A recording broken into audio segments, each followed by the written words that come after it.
Military Army na Tharesung Township ta ahumlak attack tawduna terrorist refugee ani Hatkhre taruk amana aruba phibam da laikhre haidi. Su agreement ta yauriba maru oiba wafam sing PIB na lana sendok sadoktuna statement thokle haina Kuki Soo group na phongdokre.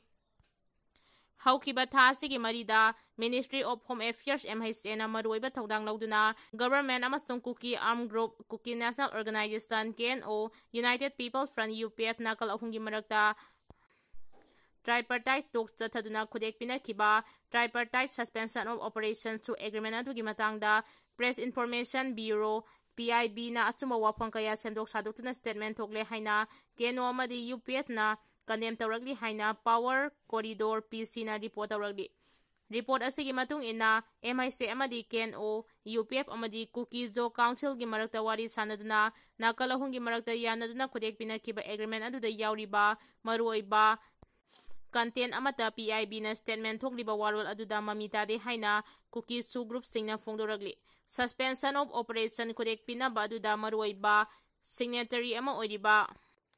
KNO gi spokesperson Dr. Silent Haukim na hai matam changlabasu suspension of operation to agreement adugi matung ina makhata na tripartite talks chathaduna leibak asigi leiriba constitution gi makhada political settlement ama purakna bohonagani. Political settlement hairibasi Kuki Soo miyamna demand tawriba union territory demand adune.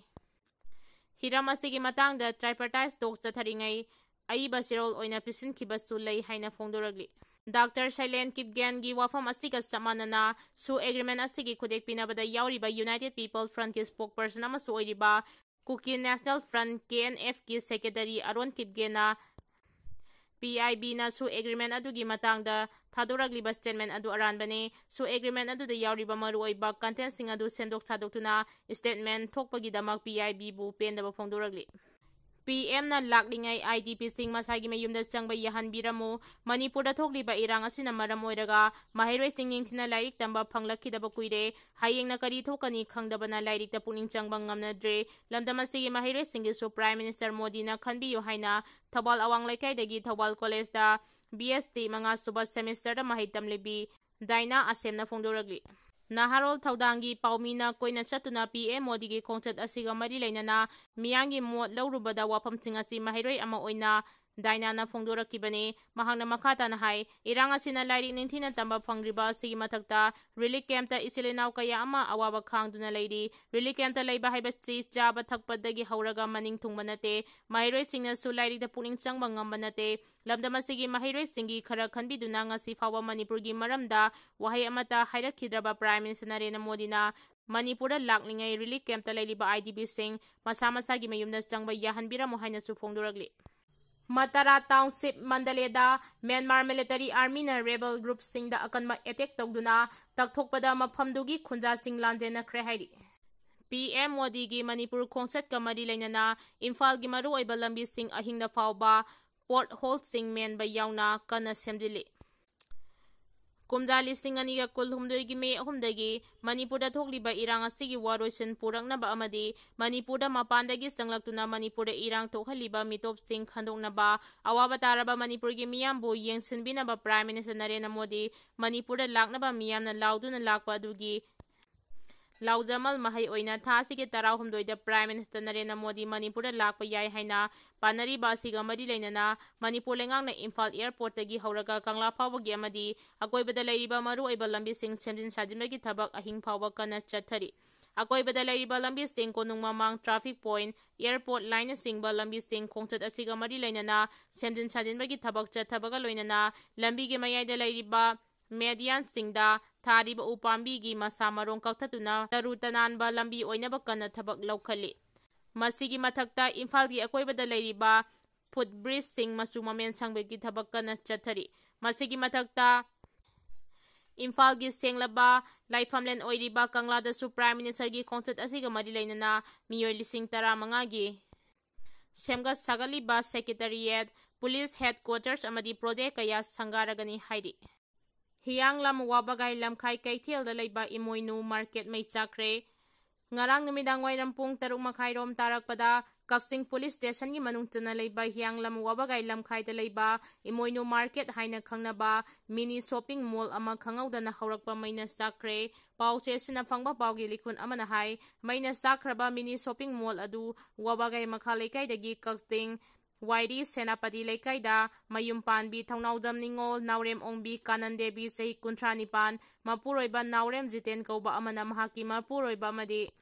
Maupa Sing, Wabagay Makalekaidagi, Thongnauzam, Kogen, Sahi Kuntramanga Apokpa, Ibo Pisak Amadi, Thongnauzam, Amarjit Sahi Kuntrani Toiga, Pulaga, Hangbani Haidi, Naurem Ongbi, Kanan Amadi, Maupa, Thongnauzam, Amarjitka, Paminaba Dukangi Saruk Aduna, Imung Amada Changba Polam Ayamba Yonmani, Aduga kanan gi mapuroiba Naurem Jiten sahi 94 apopa leikhidraba Naurem Syam Chundarna pamba dukan adudana hardware gi polam ting yonbani aduga khogena pamba dukan adudana mobile phone yonba amadi sembagi dukani hairi mai adu karidagi haurakhibano haiba chapchana haudik phawagi oina khangba ngamdre laibak thiba thodok aduda Thongnauzam khogena pamba mobile phone semba amadi yonbagi dukan amadi maina tumna chakre Jitena Pamba hardware amadi kanana pamba dukan adubuso